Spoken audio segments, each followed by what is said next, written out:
So here we have the Seat Leon on a 16 plate. I'm going to start off by showing you around the outside of the car, and then we'll hop in and run through some controls on the inside of it from there.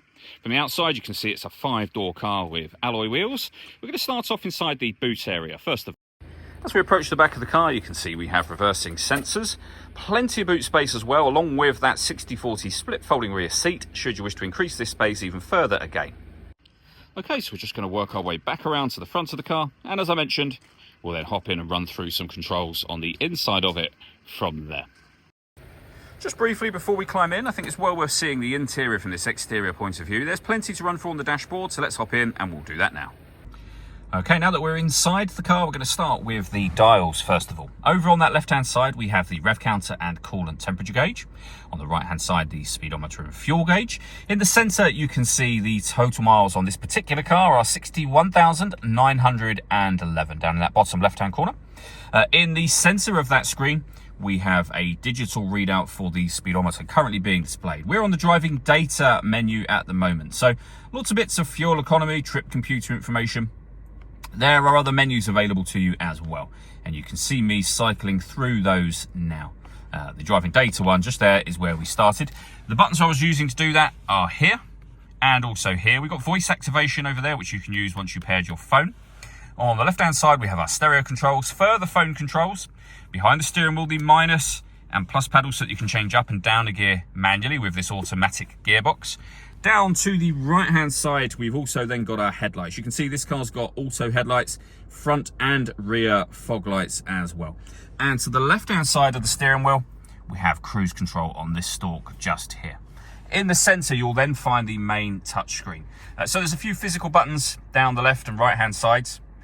For example, we are now currently on the radio menu, and it then becomes touchscreen, where you'll find we have DAB, FM, and AM radio available. If you hit the media button and then top left hand corner, these are all the different ways you can listen to your own music.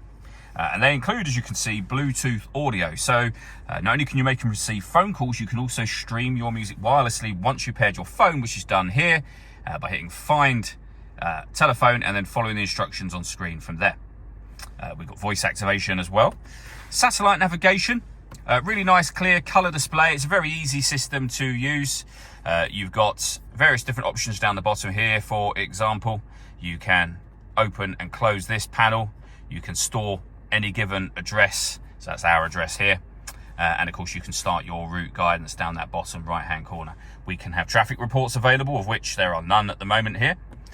We have various different bits of car information, and then the actual main menu itself. Now you can either use the touchscreen to navigate this or the dial that you see just here.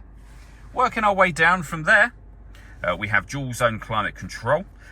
Firstly though, directly above that we have our hazard warning lights. We can turn off the stop and start. This car is designed to cut out when it's stationary in traffic. That in turn will save you fuel. That system is off when this light shows. You can change the driving mode of the car. So you can put it into eco, normal, sport, or individual. Under individual, you can customize the settings that are shown on screen now. For example, you might like sport steering, which will give you a firmer steering feel. You can do that. You can leave everything else on normal. You might want the air conditioning on eco, for example, and that allows you to customize those settings for yourself. Or, as I say, just pick the predetermined profiles that you see on the screen there. So back to the dual zone climate control. You can adjust the passenger and driver temperature, the fan speed up and down. You can determine what direction you'd like the air to be distributed in. When you're happy with those settings, your air conditioning is on at the minute, so that's off. Back on again, or hit auto. As you can hear, the car will take full control for you of the fan speed and the direction of the air. Any manual adjustment will take auto off and allow you to put that back on your own settings as well. Underneath that, we have auxiliary, USB inputs, and some storage, of course, and then the gear lever for the fully automatic gearbox. All that leaves me to say is thank you for taking the time to watch this video.